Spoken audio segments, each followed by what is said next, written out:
Vinícius Júnior scored Brazil's first goal of the 2026 World Cup, but after the match, his goal was not the moment everyone was talking about. Instead, the main talking point was an incident that lasted only a few seconds as he left the field at halftime. Brazil's opening match against Morocco had not gone as expected. The five-time world champions struggled to control the game, left too much space in defense, and fell behind.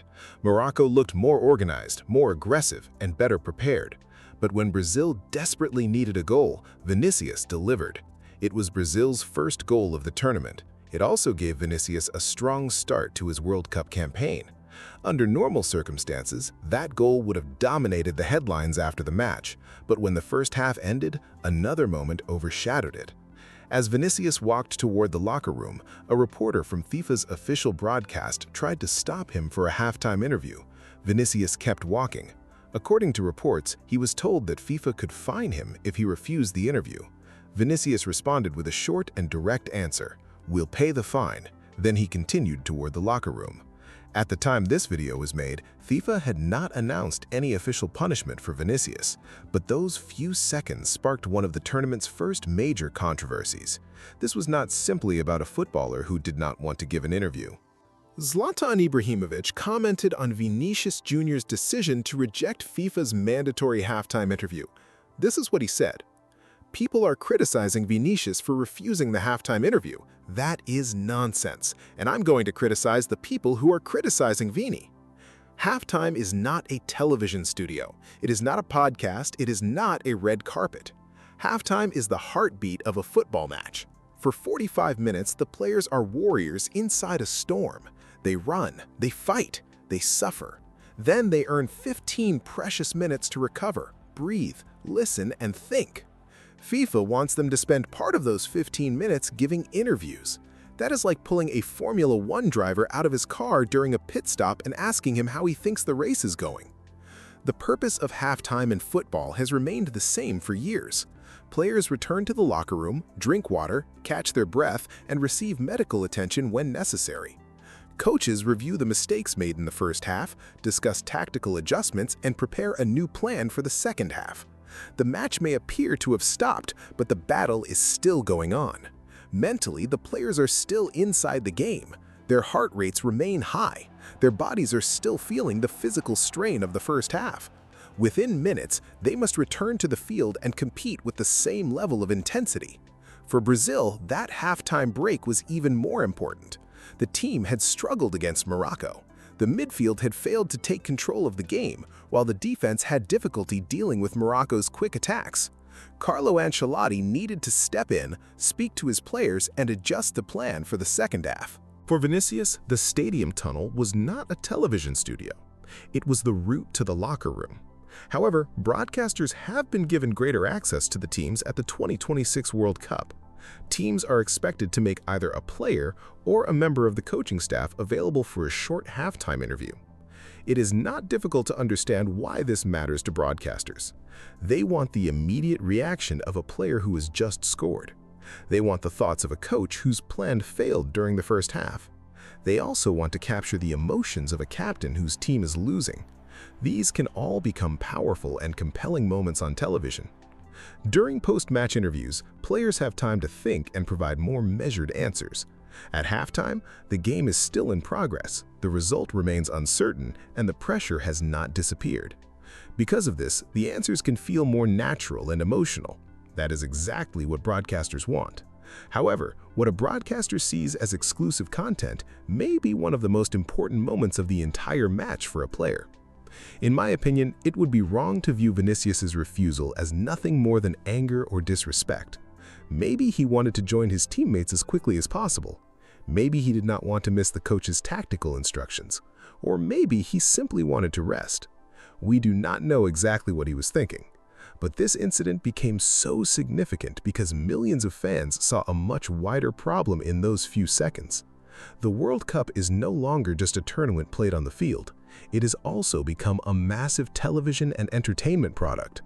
Broadcasting rights, sponsorships, and advertising form the financial backbone of the tournament. Broadcasters pay enormous amounts of money for those rights. In return, they want greater access, more interviews, more behind-the-scenes footage, and more moments that can be shared on social media. This is the commercial reality of modern football. Without television coverage, billions of people would not be able to follow the World Cup. For that reason, it would be unfair to present broadcasters as the enemies of football. In the past, however, broadcasting followed the natural flow of the game. First, the match was played. Then, after the final whistle, the interviews took place. Now, it almost feels as though someone is ready to appear with a microphone the moment the game pauses. Players are no longer asked only to explain what happened after the match. They are now expected to become part of the television show while the game is still being played. At first, a 30-second interview may not seem like a serious problem, but the real issue is not the amount of time involved. The real issue is the line that has been crossed, and unless someone speaks out, this practice will continue. Should a player who has made a major mistake be forced to explain it at halftime? Should a coach spend valuable time giving an interview while preparing the team's plan for the second half? And should a player face a fine simply because he does not want to speak? Does that not sound ridiculous to you?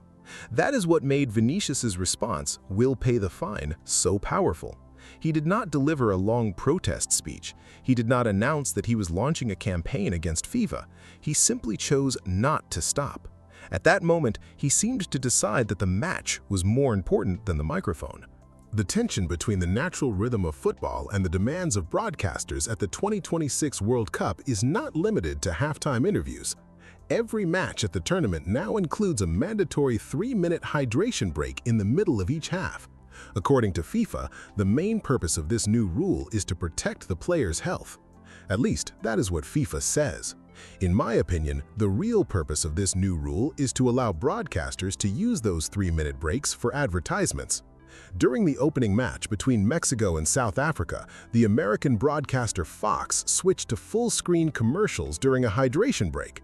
The second half break came immediately after Raúl Jiménez scored. Instead of watching the rest of the celebration, the crowd's reaction, and the atmosphere inside the stadium, viewers were shown advertisements. More importantly, the broadcast returned late. The live feed resumed only after the match had already restarted. Telemundo, the Spanish-language broadcaster in the same country, chose not to show full-screen advertisements during the hydration breaks. That difference was significant. It proved that a break introduced to protect the player's health did not have to become a full commercial break. Hydration breaks may have a genuine health-related purpose. At the same time, broadcasters can use them as commercial opportunities. Both sides may be benefiting from the arrangement, but that is exactly why it is understandable for fans to be suspicious. How do you interpret this rule? This is where Vinícius's refusal to give an interview and the controversy surrounding hydration breaks come together. Both incidents raise the same fundamental question. Does broadcasting follow the natural rhythm of football, or is broadcasting beginning to change that rhythm? For a player, halftime is a chance to rest and receive tactical instructions. For a broadcaster, it is an opportunity to capture content. For a player, a hydration break is a chance to recover. For a broadcaster, it can become advertising space. This is the central tension facing modern football. Players are expected to compete on the field, represent their countries, follow tactical instructions, and deal with enormous pressure. Now, they are also expected to create television content before the match is even over. However, there is one important distinction we need to make. It would not be right to present Vinícius as the leader of a rebellion he never started. We do not know exactly why he refused the interview. It may have been a personal decision. It may have been the preference of the Brazilian team. Or after a difficult first half, he may simply have wanted to reach the locker room. But moments do not have to be planned in advance to become symbolic. Sometimes a single image can suddenly make years of growing frustration visible. In the end, the 2026 World Cup will not be remembered for this incident. The tournament will be remembered for its goals, unforgettable matches, major surprises, and the team that eventually lifts the trophy. Vinícius is still on course to become one of the most important players at this World Cup. His goal against Morocco may be only the beginning of Brazil's long journey. So, what do you think? Are you against the idea that every second of a football match must be turned into content and advertising? Should footballers be forced to speak to broadcasters while the match is still in progress? Or should halftime be protected for the players, the coaches, and the match itself? Share your thoughts with us in the comments. Visit our channel and subscribe to follow the biggest stories, controversies, and turning points of the 2026 World Cup, because the tournament is only just beginning.